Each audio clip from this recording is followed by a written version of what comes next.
ఒక కన్స్ట్రక్టివ్ అప్రోచ్తోని ఇద్దరు రాష్ట్రాల ముఖ్యమంత్రులు నిజంగా ఆయా రాష్ట్ర ప్రజలకి ఒక మంచి చేయాలి, ఈ ఇరు రాష్ట్ర ప్రయోజనాలు, ఇరు రాష్ట్ర అభివృద్ధిని కాంక్షించేటువంటి ఒక సౌహృదయ వాతావరణంలో ఒక గుడ్ టైంలో ఈరోజు భేటీ జరుగుతుంది. దాన్ని బేసిక్గా ఇర్రెస్పెక్టివ్ ఆఫ్ ద పార్టీస్, రెండు రాష్ట్రాల అభివృద్ధి కోరుకునే వ్యక్తులు ఎవరున్నా కూడా పార్టీలకు అతీతంగా దాన్ని స్వాగతించాల్సిన అవసరం ఉంది. ఫస్ట్.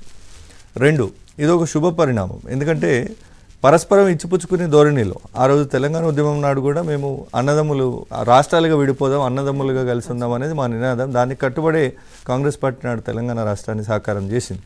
ఆ క్రమంలో అదే తర్వాత వచ్చిన ప్రభుత్వాలు ఆ స్ఫూర్తిని కొనసాగించడంలో డెఫినెట్గా విఫలమైనాయని చెప్పాలి.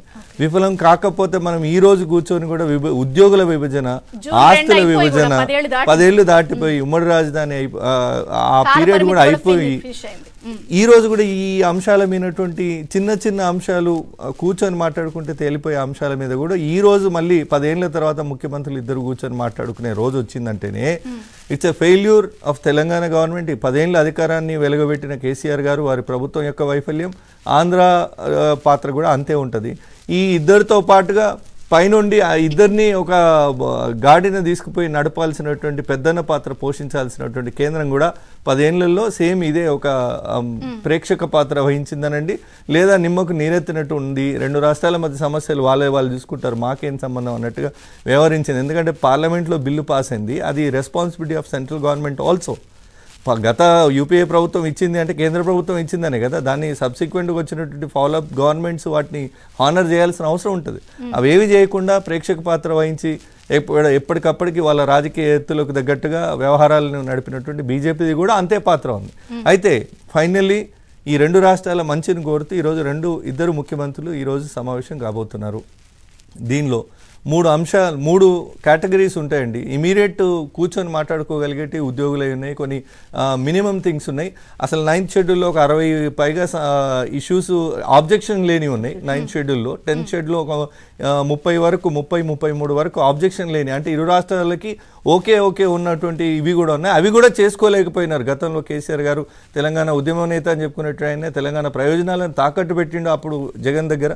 ఈ రాష్ట్ర ప్రయోజనాలకు పరోక్షంగా అక్కడ పోయి చేపల పులుసు తినొచ్చిండు, ఆయన వచ్చి ఇక్కడ బిర్యానీలు తినిపోయినాడు. కానీ తెలంగాణ రాష్ట్ర ప్రజలకు, తెలంగాణ సమాజానికి ఉపయోగపడే ఏ ఒక్క పని కూడా వారు చేయలేదు.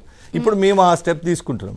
ఫస్ట్ ఫేజ్లో పరిష్కరించగలిగేటువంటి అన్ని అంశాలను మొదటి ఫేజ్లో ఇమీడియట్గా పరిష్కరించుకునే ప్రయత్నం. రెండు, కొంత భిన్నాభిప్రాయాలు ఉన్న విషయంలో ఏదైనా మళ్ళీ ఫర్దర్ కన్సెన్సస్ కోసం ఏమన్నా ఒక కోఆర్డినేషన్ కమిటీ ఇలాగ వేసుకొని దాన్ని నెక్స్ట్ ఫేజ్లో. అండ్ ఫైనలీ అత్యంత క్లిష్టమైన సమస్యలు ఏమన్నా ఉన్నా, లేదంటే సెన్సిటివ్ మ్యాటర్స్ ఏమన్నా ఉన్నా ఇప్పుడు ఈ స్టేజ్లో కాకుండా బట్ దూరదృష్టితోని ఈ రాబోయే ఈ సంవత్సరం 2 సంవత్సరాల కాలంలో అసలు ఏపీతో మనకు ఇంకా పరిష్కరించబడిన సమస్యలే లేవు, తెలంగాణకు కావాల్సినటువంటి వాటా తీసుకొచ్చినామని సగర్వంగా చెప్పుకునేటట్టుగానే ఈరోజు ముఖ్యమంత్రి గారి వాదనలు కానీ ముఖ్యమంత్రి గారి ఇది కానీ ఉంది. ఇందాక డిమాండ్స్ అని మాట్లాడుతున్నాం, దయచేసి దీన్ని డిమాండ్స్ కింద పెట్టకండి. డిమాండ్స్ కావు, ఓన్లీ పరస్పర అంగీకారం కోసం ప్రతిపాదనలే. సో డిమాండ్స్ అంటే మళ్ళీ అప్పుడు అది ఇంకేదో ఇప్పుడు ఎవరో అడిగితే ఇచ్చేది కాదు కదా.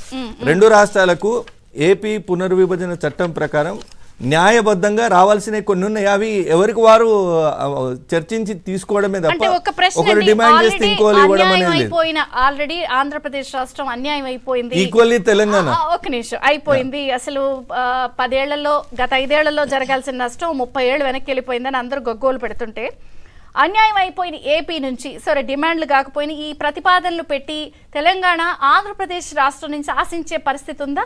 నేనేమంటున్నా, ఆంధ్రప్రదేశ్ బడ్జెట్ లో వాటా అయితే డెఫినెట్ గా అడగము చంద్రిక గారు. ఆంధ్రప్రదేశ్ లో తెలంగాణకు సీ కోస్టల్ ఏరియా లేదు, మనందరికీ తెలుసు. ఓడరేవుల అవకాశం ఉంటే, అంటే ఆ సదుపాయం కనుక ఉంటే ఇక్కడ ఉన్న వ్యాపారాలు వృద్ధి చెందుతాయనే ఒక ఆలోచన, దానిలో భాగంగా